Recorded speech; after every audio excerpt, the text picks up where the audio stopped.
All right, let's see how we are doing here, dear friends. I'm going to assume that because my computer is telling me so, that this stream is now active. Daniel Popescu and Fantasia Deep, I see both of you on the chat there. Hello, how are y'all doing?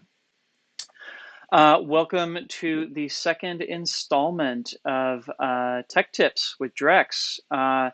This, just like last month's edition, are both sponsored by our wonderful friends at UltraPoi, and I will be using their Orb Poi throughout the evening to kind of show off all of the different stuff that I am doing with my Poi. Tonight's installment is also going to be focused on antibrids, which are one of my favorite types of poi tricks, and I have some specific tips on how to make them really pop, and specifically what I like doing with them in terms of presentation and everything.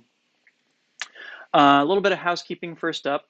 Here's what you can expect. We're basically going to spend the first 30 minutes on here with me giving you a lesson, and I'm going to have 3 tips for you on how you can improve your own antibrids.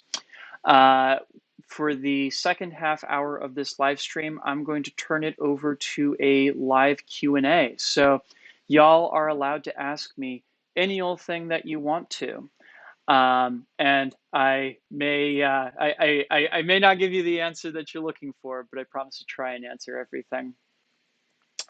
One thing to keep in mind real quick, I am still somewhat of a novice to the world of live streaming. I've done my best to kind of test out all the audio and video before you join me and everything. So if anything is out of sync or if the video is kind of jerky or what have you, please let me know. There's not much I can do about it during the stream, but I can keep that in mind for work I do before the next live stream. Yeah, amazing. And I am kind of curious too how many people are out there in YouTube land right now, which is going to get my screens all out of order here and everything. But it looks like I've got 5 people out there watching. Thank y'all. Thank y'all for joining me tonight. I appreciate it. I appreciate you being willing to spend your Friday evening with me.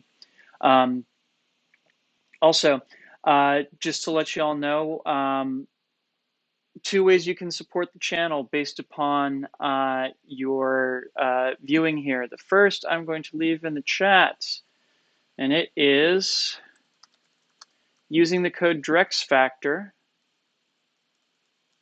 with a 0 instead of an O at ultrapoi.com. That will get you a discount on your own set of those orb poi, and it helps out the channel, so everybody wins. Also, too, if you have a question that you would like to get bumped up in the queue and everything, you can always use the super chat function. What's the super chat function? Well, in your chat window, you should see a little button that has a $sign on it and everything. Basically, what it is you can send me a tip, and I will prioritize those questions that come in via super chat. They are highly appreciated. And yeah, please be sure to show UltraPoi some love for having made this live stream possible and giving me a reason to try out live streaming on the regular, because I've been very irregular about it in the past. So let's dive in then, friends, shall we? Topic of the night is antibrids. So what are antibrids? So glad you asked. So the kind of classic antibrid, at least like the first one that I ever learned, is this bunch of business right here. This is a static spin versus triquetra. Another example of an antibrid, excuse me, is this one right here. This is cat-eye versus isolation. Of course, we also have horizontal cat-eye versus isolation as well, which looks quite a bit better when I let out the poi, but I am dealing with limited room here, so I'm not going to do that too much here. As well as cap versus pendulum. Now, what do all of these tricks have in common? you may notice that there's a point of contact. Namely, I almost think of it as being like a tree that expands outward here. So from my hand to the poi head, this poi head is connected to my opposite hand. And I basically produce shapes by keeping this second poi rotating around no matter where the first poi head happens to go, right? And of course, it's most common to come up with relatively simple shapes, such as like just a static spin as the tri-catcher is going around with it and everything, or an isolation. You can also do some more complex shapes. I actually just wrote an entire script about these moves, but yeah, you can do third order antibrids like Zan's Diamond versus a 4-pedal anti-spin, because that's the thing that exists. Basically, what we're looking for in all cases here is that point of contact between the poi head and your hand. Now, it's easy enough to explain that, but getting that clean is another matter entirely. And usually when I start teaching people anti-brids, they get the basic idea that they can do these two things at the same time, and that one of their hands is like creeping up close to their body, like they're doing T-Rex arms, and the other one is out away from their body. This is like the one time that I will ever encourage you to do T-Rex arms, yeah? So as I'm going back and forth with this and everything, you notice how I'm keeping the hand and poi head in a relationship the entire way around. A lot of people, when I first teach them this anti-brid, cat versus pendulum, they're going to start off doing it like this. Why? Because it feels natural to hold their hand against its native shoulder and everything. But as you can see, when I do that, it kind of breaks the illusion a little bit. It's no longer like the poi head is orbiting the other poi. In fact, that's one of the names that these tricks used to have back in the day, was head orbiting moves. Now, if I change my game plan a little bit and say that instead I am going to have that root hand over next to the non-native arm, then look at that. It just completely changed the alignment of the trick.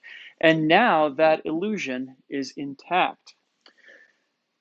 Now, as I'm performing this right here, I do have a way to check on that, and that is if I do a little visual check here. And I can see that over here on my left-hand side, there's a moment where the relationship between the poi and my hand is broken. That is, my hand, my hand is over here, and the other hand is over here. So, like, as that poi is going back and forth in a pendulum and everything, necessarily, the only place where they can possibly align is at the bottom, because when I go over to my right-hand side, this poi will not reach all the way over. And when I go over to my left-hand side, this hand can't reach all the way over. So your first tip here is to do a visual check. Where are your hand and poi aligned and where aren't they? Another great example of this in action is cat-eye versus isolation, right? Which when most people learn it, they'll start off doing it like this. They'll basically treat that isolation more like it's a static spin. In fact, if I take the other hand out of it, you'll find that what's actually going on here is a trick that Alien John used to call a trammel. That is, my hand is moving back and forth, but the poi is still tracing out kind of an ellipse around it and everything, right? So you wind up with the relationship on top intact, but notice how when I'm on the bottom, it gets broken. Let me show you that again. As I'm going back and forth here, oh, shoot, the hand and poi are nowhere near each other. And that's why you have to do a visual check, not just on top, but on bottom here. I have to keep the alignment the same on top as it is on bottom. And this is also going to take me from doing the trammel to doing an actual isolation, where my hand is traveling up and down with the poi. Let me do that at full length so you can see it a little bit more in detail here. So again, this is if I start off with the trammel and everything, and boom, the alignment just isn't there on bottom. My hands become even rather than the hand and poi head being even, right? So as I'm doing my visual check here, I have to see the hand and poi even on the bottom and the hand and poi even across the top as well. You have to do that visual check as you go through it. Of course, with cat-eye versus isolation, it's also very easy to let the horizontal get a little bit out of sync as well. See how my isolation poi is going just a little bit further left than my right hand poi can quite reach and everything. It's important to make sure that you're folding your arms in as close as possible together to maintain that relationship and thus to maintain that illusion. Again, do the visual check at top and on the side and on the bottom, as well as on the other side. The hand and poi should be in alignment in all four spots. The place where this really comes into play is static spin versus triquetra. Nearly everybody that I see try this trick has the same problem with it. Their left hand is too far out, or I should say their root hand is too far out. Some people will do this with their left, some people will do this with their right. And inevitably what happens is it looks fine across the top, but if you look down at that bottom corner, that's where things get out of alignment here, right? Again, the hands wind up even rather than the poi head even with the opposite hand. Now, what this means is that it's really, really, really important as you perform this move that you keep that visual check through to the opposite side. Like I think of there being like a top corner, which is closest to this shoulder and closest to my eyeballs and everything, and a bottom corner, which is furthest away. It's so important that you maintain the visual check even in the bottom corner. That way you can actually keep the relationship intact all the way around, yeah? So, not this, but like this, right? I'm gonna check on the chat right quick and just see how y'all are doing out there. Cool. Looks like everybody's having a good time so far.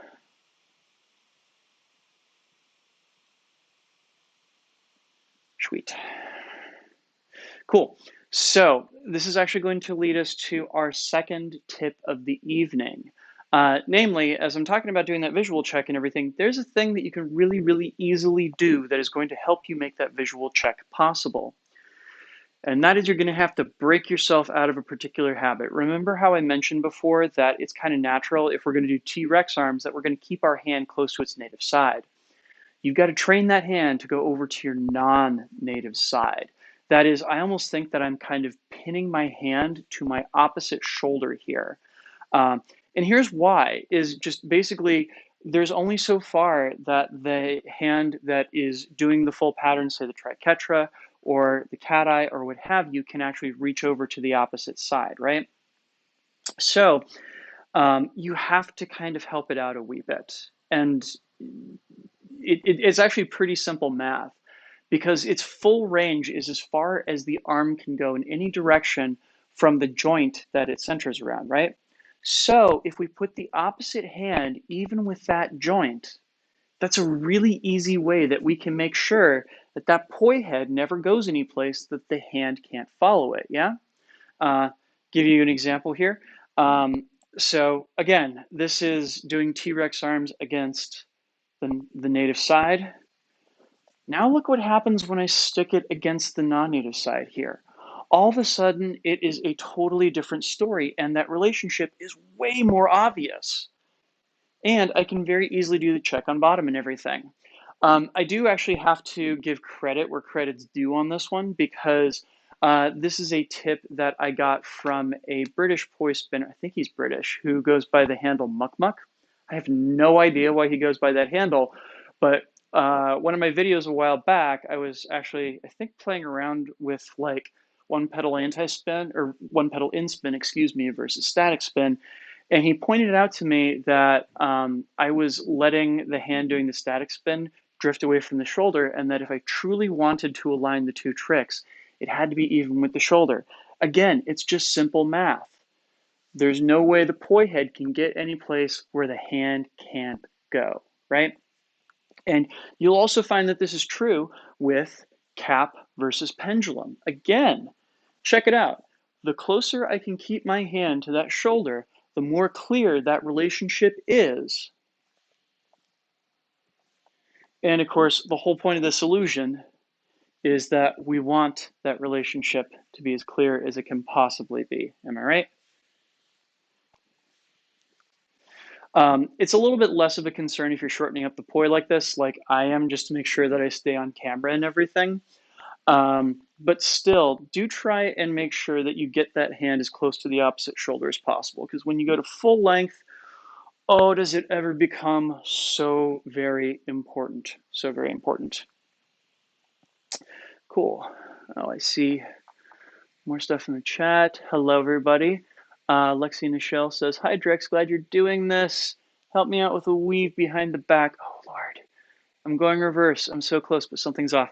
Cool. We will tackle that in the Q&A session after I get through this here lesson.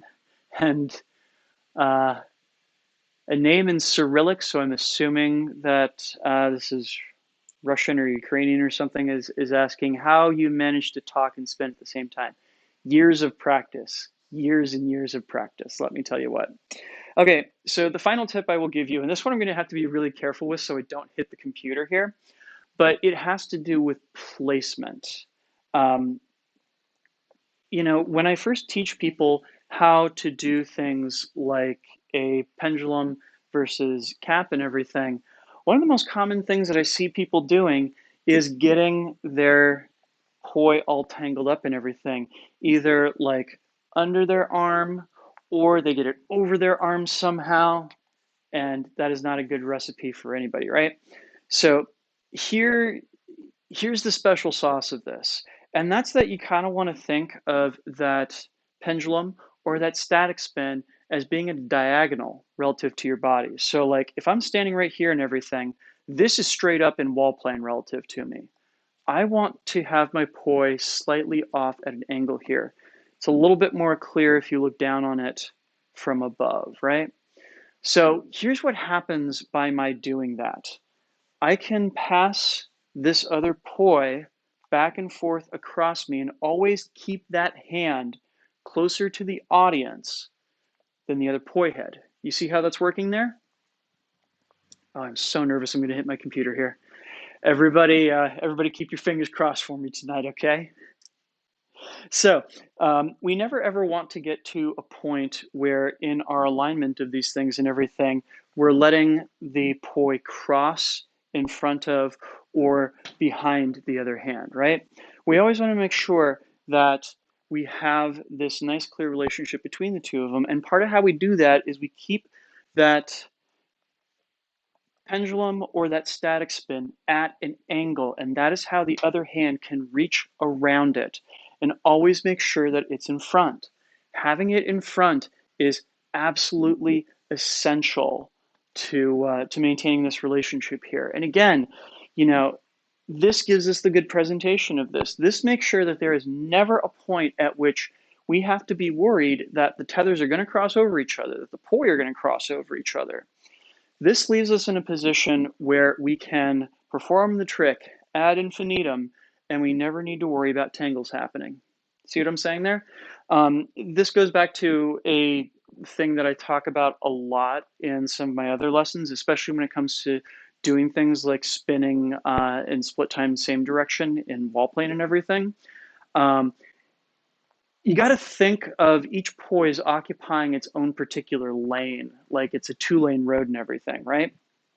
So whenever I'm spinning split time, same direction, by default, I'm always placing my left hand just a little bit further forward away from my right hand and everything. I'll actually turn to this angle so that's a little bit more clear and everything. This way, I never, ever, ever have to worry that the poi are going to tangle with each other. And it's really helpful for everything from like playing around in split time, same direction with these flowers and everything, to also just being able to do things like isolations. The isolations use this exact same technique where I'm keeping each poi in its own lane. Antibrids work the same way, again, but I'm switching up which hand is forward. By having the hand that is playing with the root move, whether it be pendulum or whether it be static spin or what have you, having it at an angle guarantees that I can keep the two poi each in their own unique lanes. And that is part of what helps me to keep the poi from tangling up as they go back and forth like this and everything, yeah? Super, super, super important hint. And Guess what? It works the same way with cat-eye versus isolation, even with the antibrids where you're not touching the hand to the shoulder and everything, because that certainly isn't possible with isolations. With cat-eye versus isolation, this is probably the closest I let these two planes come to each other, if for no other reason than I actually kind of like the visual stimulus on my end of seeing the hand and the poi essentially occupying the same space at the same time. Maybe hard to tell this, but in a lot of cases, I'm actually touching my thumb to the opposite poi as I'm doing this. I try not to do that too much because it'll throw off its movement and everything, but it's nice having kind of like some tactile feedback that the two of them are together like that and everything, right? So, to review, we started off talking about what an antibrid is, and I realize now that there's some terminology that I've been dropping with y'all that I should have included right at the beginning there. Um, when I think about antibrids, they're hybrids, right? But they're hybrids wherein there's a root trick, something that the other trick is kind of branching off of and everything, and of course the branching trick. So in cap versus pendulum, the pendulum is the root trick, and the cap is the branching trick. Likewise, in static spin versus triquetra, the static spin is the root trick, and the triquetra is the branching trick. Or in isolation versus cat-eye, the isolation is the root trick, and the cat-eye is the branching trick, right? So antibrids or head orbiting moves are all examples of these types of moves where we have one hand kind of riveted to the movement of the opposite poi. And the thing that makes it cool is just that there's this illusion there that the other poi head, the other poi is kind of orbiting around that head and everything. And there's some really cool effects that come out of that, right? Um, and we talked about how important it is to keep a visual check on the relationship between the poi head and the opposite hand all the way through, all the way through. There's a corner that is kind of furthest away from where you can check and everything. And if they fall out of alignment, it's almost always in that corner. So make sure to keep a visual check on that far corner.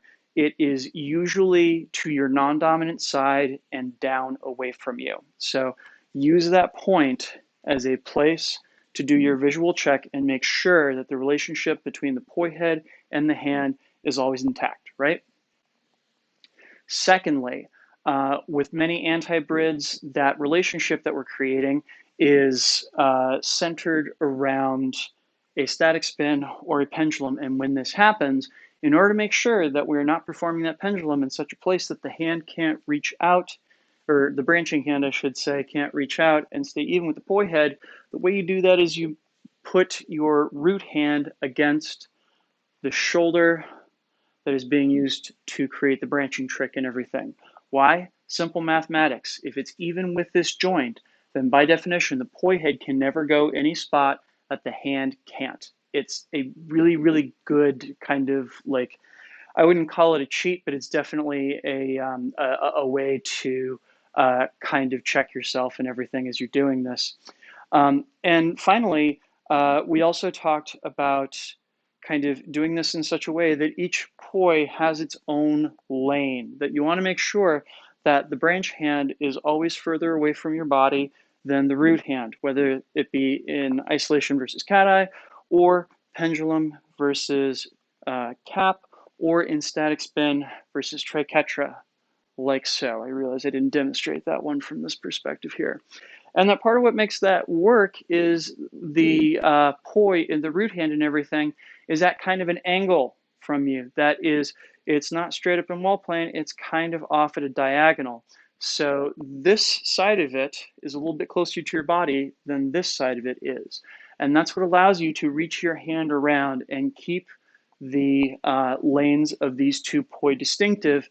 And that'll help make sure that you don't get your poi up in a tangle as you are performing all this stuff and everything. Yeah? Cool. So those are my 3 tech tips for the evening for making those antibrids of yours pop. Now we will do some Q&A up until 9 o'clock my time. So whatever questions you have, please lay them down there, and do remember that the questions that are asked with the super chat do get priority. So let me switch cameras here so I can, the better to see you with, my dear. Better to see you with. Cool. So let me see what all we got in the chat here. Fantasia Deep. Wow, 1 hour. That's cool. It's already midnight here. Midnight, huh? You must be in Western Europe, France, UK, Iberia, maybe. I don't know. Liberty of Phoenix says, "Yo, I just did my virgin burn. Fantastic. I hope that it was a good time. I know that my virgin burn is definitely not the best burn I ever did, but we all got to start somewhere, right? And one thing I actually kind of appreciate about learning how to spin fire is that there's this process that you have to go through in order to kind of get comfortable with the fire and everything. And so, it's one of those things that spinning with fire is a skill like any other. Um, Daniel Popescu says this is super helpful advice. I'm so glad you're enjoying it.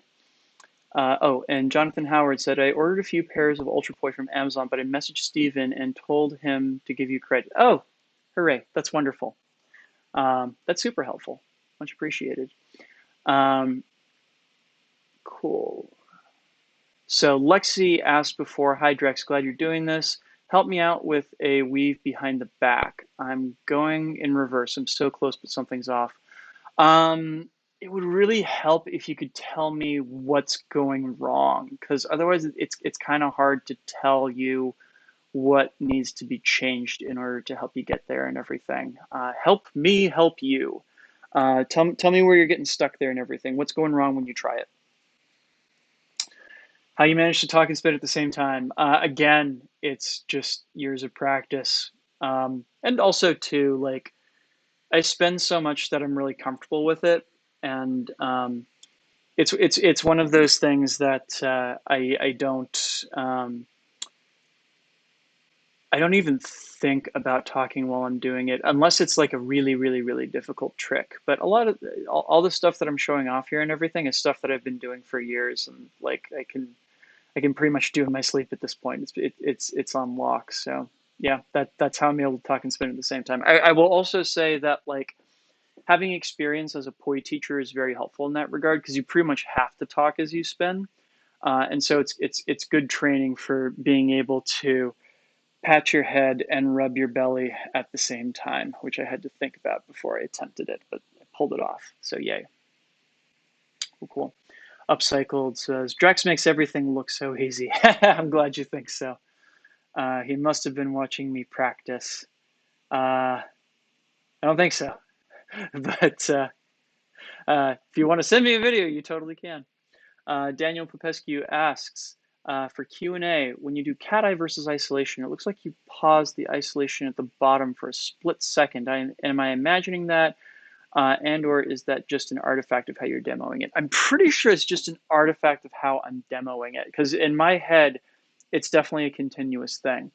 I think perhaps part of why it may look like there's a pause at the bottom is that gravity is helping the poi out down there. It's helping to guide the way, and so unlike at the top, which is inherently unstable, like there's no place that you can get the poi to kind of like pause in such a way that it's on balance at the top and everything. But on bottom, there is a spot where it gets balanced and where all of the momentum and gravity and everything kind of evens out and everything. So I think that may be what you're seeing at the bottom there. Excuse me. Uh, it certainly doesn't feel like a pause to me. It feels pretty continuous. Um, I'm just gonna do it right quick, just for grins, because now I am curious. But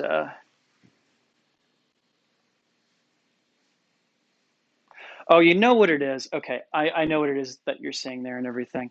So there's kind of a snap that I'm doing with my wrist when I reach the bottom and everything in order to pick up enough momentum for the poi to go up over top of the cat eye. Um, so I think what you're seeing is me applying that snap to it because I can just as easily pause out on the bottom, or I take the snap up and everything, and that's what keeps the trick going.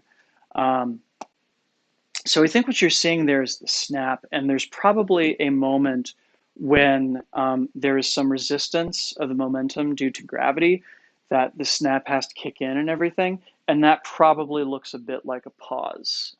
Again, it doesn't feel like a pause.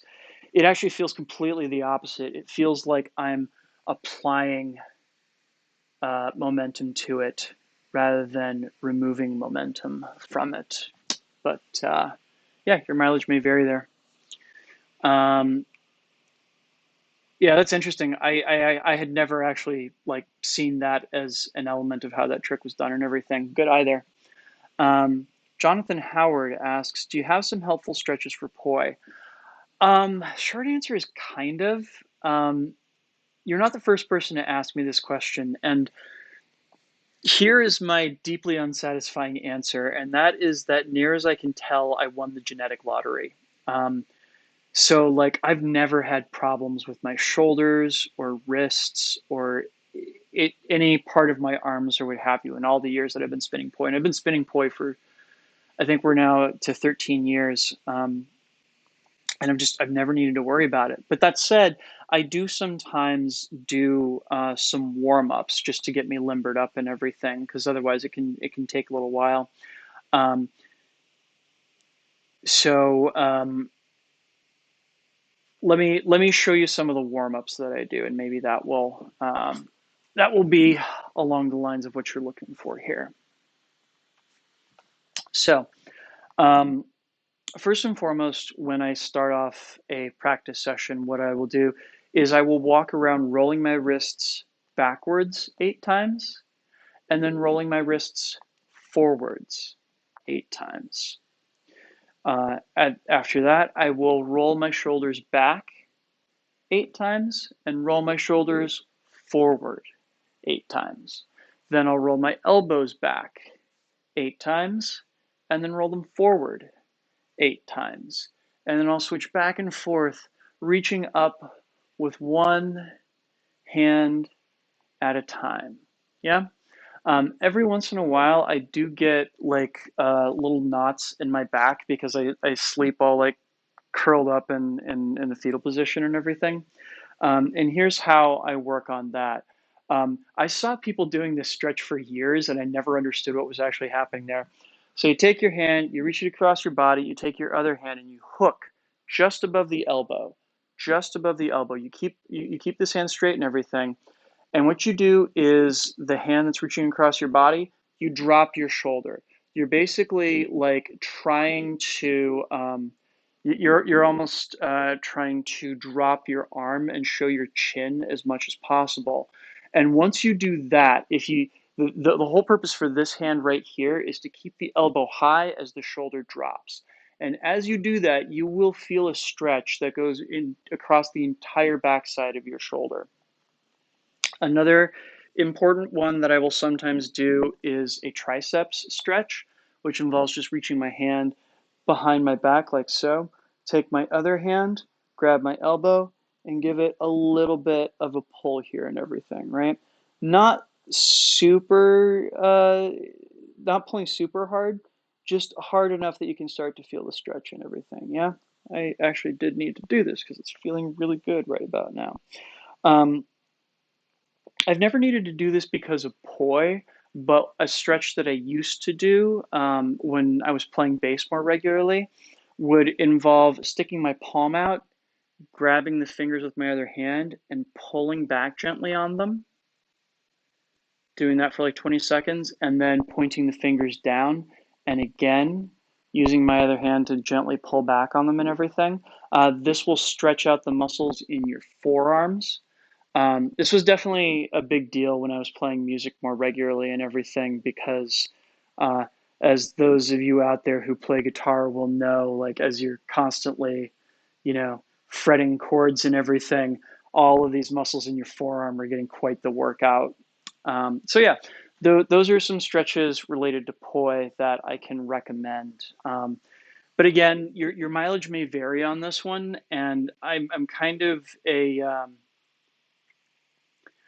not a good person to ask this question to because again, I've never had any problems with my arms. I lucked out on this one, and of course, every time I say that, I'm kind of like, knocking on wood because it's like jinxing it and everything. It's like, okay, now I'm going to have shoulder problems. But yeah, I've been saying that for years, and as of yet, no negative repercussions. So fingers crossed it stays that way because I'd love to keep on spinning poi for a good long time into the future. Cool. Ba-ba-bum. Fantasia Deep says close. Fuerteventura? Fuerteventura. I do not know where that is.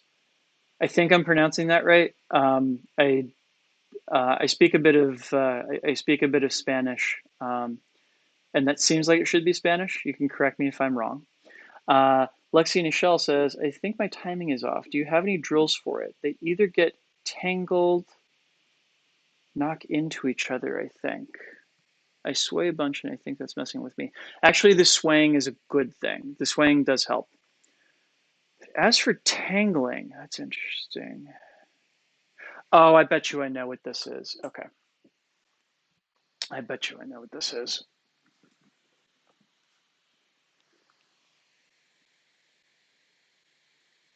So I will say up front here that I truly hate doing the behind the back weave because my arms are not that flexible, or at least my shoulders are not.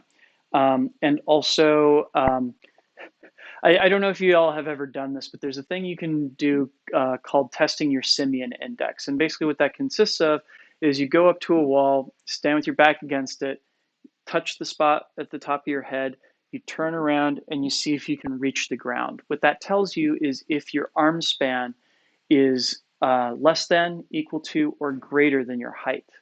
A lot of people, so the D, when we think about like the normal proportions of the human body, arm span tends to be the same length as a person's total height, but there is some variability there. I have an arm span that's about 1 or 2 inches shorter than my total height, so I don't have a lot of reach with my arms. I have friends who have much wider arm spans than their height, and they can do all sorts of wild stuff with behind the back tricks. I cannot. Um, so I think what may be happening here is that you're you I think the hand that's reaching under and everything isn't getting all the way over. My guess would be that it's kind of getting stuck a little ways along, and so the plane then runs into the other hand or the plane of the other poi, and that might be where your tangle is coming from, right? What I would recommend for that, oh goodness, this is so hard to do with short poi, is actually to try and see if the native hand, if you can start reaching it away over to the opposite side sooner, because your reach is really, really limited with the non-native hand. There's not a whole lot that you can do to give it clearance and everything, but what we can do with the top hand is get it the hell out of the way so that the two are not likely to run into each other. Um, so yeah, think that you're trying to get the top hand out of the way of the bottom hand, and that should help. That should help. Again, I don't know if that is specifically the problem that you're running into, but that would be my guess as to how to correct that and everything.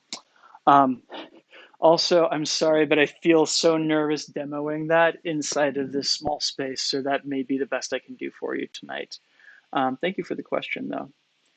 Um, cool. Jonathan Howard, you're awesome. Thank you. You're so welcome, Jonathan. I'm glad to help. Fantasia Deep says, good pronunciation. It's the Canary Islands. Yes. Okay. Uh, cool. I'm familiar with the Canary Islands. They belong to Spain on paper. Okay, cool. So my pronunciation is not that terribly off. Um, my accent in Spanish is like Latin is it's like Mexican by way of like Coloradan. So I have my Coloradan accent, and then most of my Spanish teachers were from Mexico, and so when I do speak Spanish, I tend to do so with an accent that is like equal parts those two influences and everything. I did once have a teacher who had a Castilian accent, and every once in a while you'll catch me like doing the lisp. Um, you know, try, instead of Castellano, it's like Castellano. Um, I will, on occasion, make that uh, drop one of those into conversation, but by and large, my Spanish accent is pretty heavily either Central or South American. Um, so I'm glad you can puzzle out what I'm saying there with Fuerteventura. Um, Fuerteventura. Yeah, I think with a Castilian accent, it would emphasize the vowels a little bit more. So it'd be less sharp of Fuerteventura and more um, Fuerteventura. I could be wrong about that though. I am admittedly not that strong with my distinguishing between my Spanish accents and everything. Anyhow, um, Jaden Carlisle says, a pleasant surprise to catch you live, usually working at this time. Thank you for this. You're so welcome. So I'm trying to make this a regular fixture now. So, oh, I forgot to do the stinger for this. So these live streams are being sponsored by UltraPoi. They're the reason that I'm doing these. And I'm trying to make sure that I do them the second to last Friday of the month. So if it's 4 weeks in the month, it'll be the third week, and if there's 5 weeks in the month, then it will be the third or fourth week. Um, so yeah, one of the ways that you can let UltraPoi know that you appreciate having me do these live streams and everything, head on over to UltraPoi, grab yourself a set of these Orb Poi. Use the code DrexFactor with a 0 instead of an O at checkout. Lets them know that I sent you. It gets you a discount on your Poi, and it helps out the channel so everybody wins. So yeah, pretty please do that. And that's another thing for me to file away for the next live stream is to remember to do that shout out right before the Q&A and everything. Thank you for the reminder. Jonathan Howard asks, why did Charlie name it a puppy hammer? So technically he didn't. I think I actually told this story in the last live stream too, but I don't mind telling it again. So this story is actually 10 years old as of this year, I believe. So there was a fire festival based in Connecticut at Wesleyan University. It's called Winter Fire Arts, WFA. And a group of us decided to head up there because it was basically like off-season wildfire. It's all the same people and everything. And it's a free event, so it's like, why not? Um, so Charlie shows up with this brand new thing that he's constructed, which is literally a set of his poi, and he's taken a rope to tie them together, and he's wrapped a bandana around the middle of it so that it doesn't chafe his neck. And he's come up with this thing where he'll like wrap it around his neck and shoulders and arms and everything like an oxbow, and basically use the ends as a set of poi, and then he can release it and use the whole thing as like a meteor. In some ways, it was like kind of an attempt to do the same thing that three poi or two poi one hand kind of does, and gunslingers as well, but going in completely the opposite direction and coming up with a gigantic meteor rather than a small one. So he starts playing around with this and everything, and we all think it's totally bananas, but we're still appreciating Charlie exploring it and everything. And in I think in his mind he was still thinking of it as a meteor. I don't know. There's parts of we decided that it differed from a traditional meteor because it was quite long. It's a good like 10 or 12 feet long if memory serves. But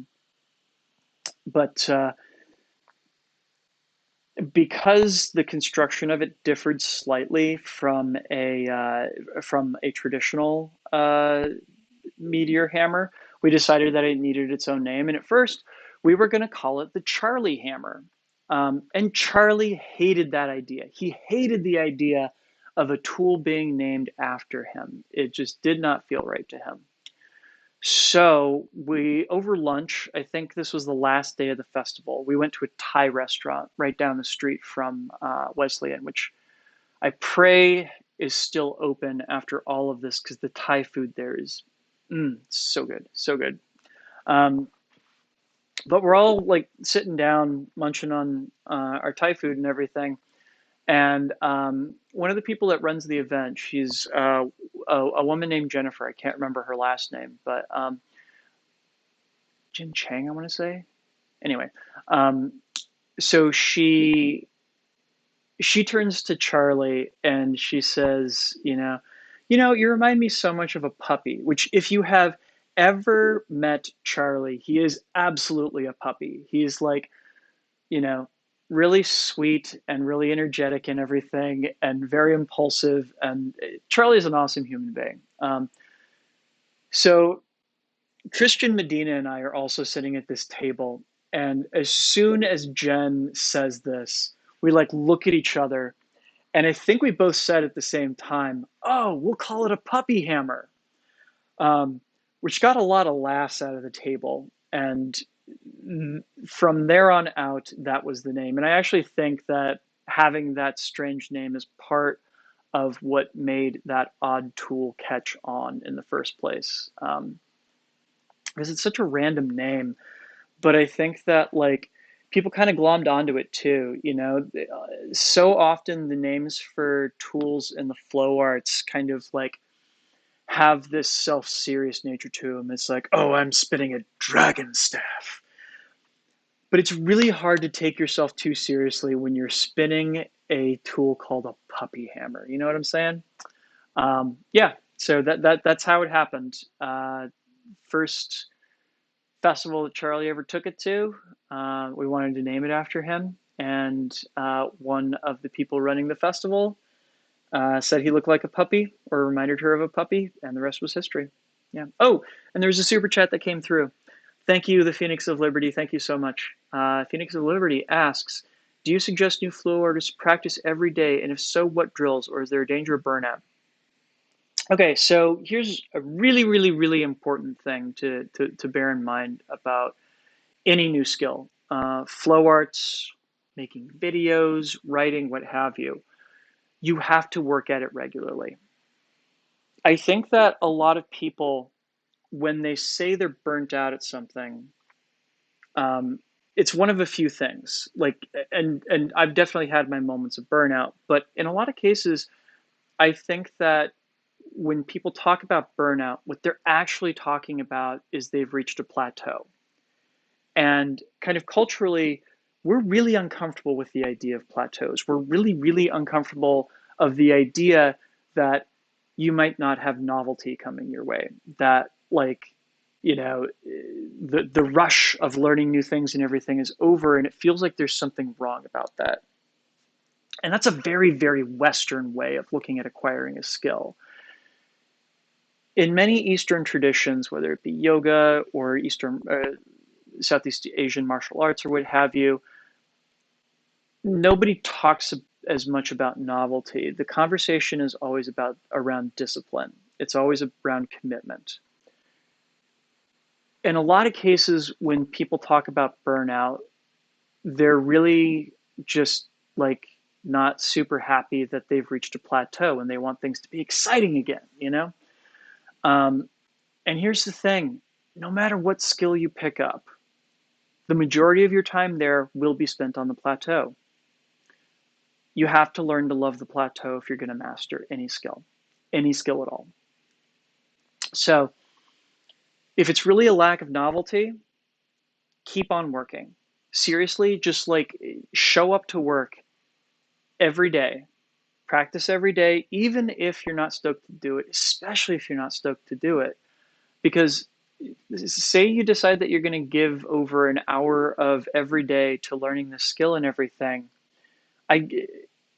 you're probably going to find by the end of that hour that you've found a place of contentment and peace, whether you learn something new out of it or not. And there is value to that contentment and peace. Another possibility is that you're kind of placing unfair expectations on yourself. Like, you know, you're thinking, oh, I have to practice for 8 hours a day, or, oh, I have to keep up with these other artists that are learning all of these new tricks that are really hard and everything, and I'm falling behind in everything. And in cases like that, you know, the problem is that you kind of have to sit down and like have a chat with yourself and be all like, why am I doing this, and what do I really want to get out of it? Um, because the thing is that if you are in it for your own personal fulfillment, it's very hard to get burnt out. If you can keep track of your investment and your goals and your fulfillment, it's very, very hard to get burnt out. The problem almost always comes when that gets filtered through other people's perceptions. When you think that you're not performing up to other people's expectations, and sometimes you're not performing up to your own expectations, but where are those expectations coming from? Are they coming from an internal place, or are they coming from an external place? It's a really, really important question to ask.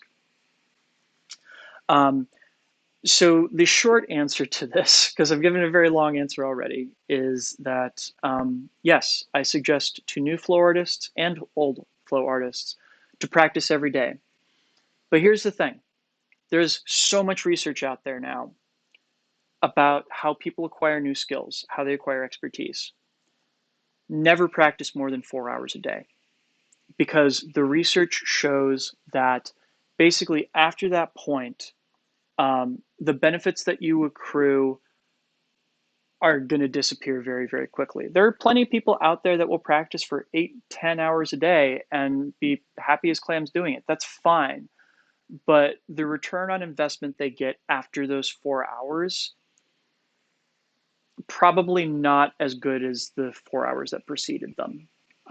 So I would say, I would honestly suggest like just commit to doing an hour a day. That's a pretty manageable number. And, chipping away at this an hour a day, that still gets you to your 10,000 hours within, I think, like 15 years or something like that. But yeah, if you can get upwards of like 2 to 4 hours a day, you'll definitely see more results and everything. And of course, it's a common thing right when you're starting off that people are motivated to spend more time practicing, and that's not a bad thing. But like, do it in moderation. Try and make sure that you're not overdoing it. And how do you know if you're overdoing it? Well, one way would be you're regularly doing more than 4 hours of practice, and or that you know the practice is happening in such a way that you go through the contentment place all the way to the frustration place. That can happen too. Check in with yourself, know thyself. That's the biggest thing. Thank you for the question, Phoenix of Liberty. And also, thank you so much for the super chat. I really appreciate it. Oh, goodness. And we are 5 till 9 p.m. my time right now. Depending upon if more questions roll in, I might take this to 5 after. But yeah, I think in the next 5 minutes we'll be winding down here and everything. Jonathan Howard says, that's perfect. Thank you for the story. You are so welcome, Jonathan. It's actually one of my favorite stories, and I've considered like doing a video feature on my channel of like, road stories, just like moments when I was a fly on the wall for something that was kind of interesting to learn. Like, you know, um, I remember when Zan Moore sat in on a class where I was teaching Zan's diamond, and he thought my teaching techniques were really interesting, but he was also very confused because he's like, I don't understand why people call it Zan's diamond. I didn't come up with this. So that was a really interesting conversation to have with him. And there's fun things too, the origin of Puppy Hammer. Um, I the first year that they had kinetic was really interesting. That is probably the most amazing aggregation of poi talent in a single place that I've ever seen. We had Zan and Alien John, Kate McCoy, E6, Keeley, Asaf Moore back when he was still calling himself Poi Boy, Christian Medina. Just the talent there was overwhelming. That is probably the most amazing pool of talent of poi spinners I've ever seen in a single place, hands down. But yeah, let me know if y'all would like to hear me tell some road stories at some point. Fantasia Deep says, lovely story, and with that, I'll go to bed. Good night, Fantasia. Buenas noches. Muchísimas gracias para jugando conmigo esta noche. I'm gonna look back on this like in the live stream and everything, and just be like, "Oh, Drex, don't try and speak Spanish off the top of your head, buddy." And all the Spanish speakers out there are gonna be all like, "That was cute. Good attempt. Good try. Solid effort." Yeah. Anyway, Purple Perps Nerps says, I usually practice an hour at a time, 2 to 4 times a week, and I find that works great for me. That's a great frequency. Here's the thing. Consistency is the biggest thing. Consistency. Like, if you decide that you want to practice for 4 hours a day and just your work and life schedule makes that impossible, then don't practice for 4 hours a day. Practice what is manageable for you to be able to do it consistently. That is the biggest thing you can possibly do in this equation. The Phoenix of Liberty says, oh, I wish I could get 4 hours a day. I used to practice that much. I don't anymore. I drive expedited freight, so I drive like 8 to 16 hours a day. Goodness, I'm lucky with 30 minutes a night. Well, I'm glad that you have flow arts and poi spinning in your life then, because I can imagine that getting some exercise after all of that must be really, really, really welcoming. So good. Fantasia Deep says, Buenas noches. Excellent, you're still out there watching. Wicked. Then you could tell me how awful my Spanish was. Jonathan Howard says, what's your first post-pandemic festival? I have no idea. I actually don't know when I will be comfortable going to another event, simply because in the course of the pandemic, I have learned a lot about how many people we have out there in the flow world that for whom the most important thing es necesario para usando su palabras. Yes, it is. Phoenix of Liberty just said it's necessary to use your words. Yes, yes, it absolutely is. See, here's the thing: is I can read and like listen to Spanish and understand it really well, but when I have to speak it, it gets sticky. But yeah, I'm not sure when I'm going to be comfortable going to a festival, because we have learned in the course of this just how many people there are out there that like refuse to take the safety of others and make it as important as their own good time. We have learned so much about the toxic positivity in the flow arts community over the course of the past year, and quite frankly, we're not out of the woods in terms of COVID. Like, regardless of like the distribution of the vaccine and everything, there are going to be more variants of it that are circulating out there. We don't have good data on how fast it mutates after vaccinations are introduced and everything.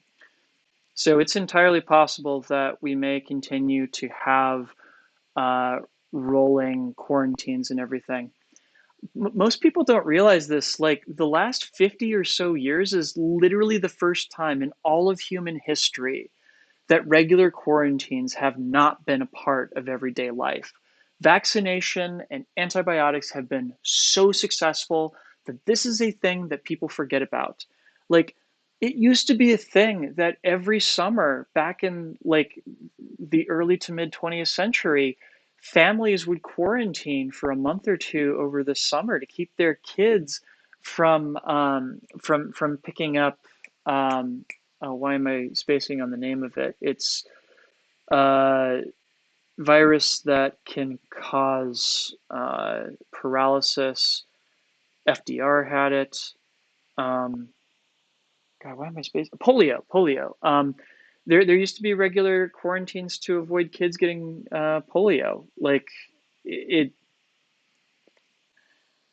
we may not be out of the woods, and I don't think that I will be comfortable returning to a festival until we have good data about like the long term on how the virus responds to mass vaccination and how safe large events are to get to. And I don't know when that's going to be, but I will tell you that I'm not in any rush to get there.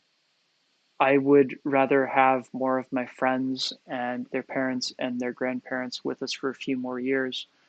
I think that's more important than going to the next festival. Much more important. Um, Jang says hi. Hello, Jang. Fantasia Deep said buenas noches. Es necesario para usando sus palabras. Warren Woodruff says, how many different flow toys do you play with? Really just three. Poi, double staff, and hoop. And I never let anybody see me hooping. I actually had a friend ask me about that this past week.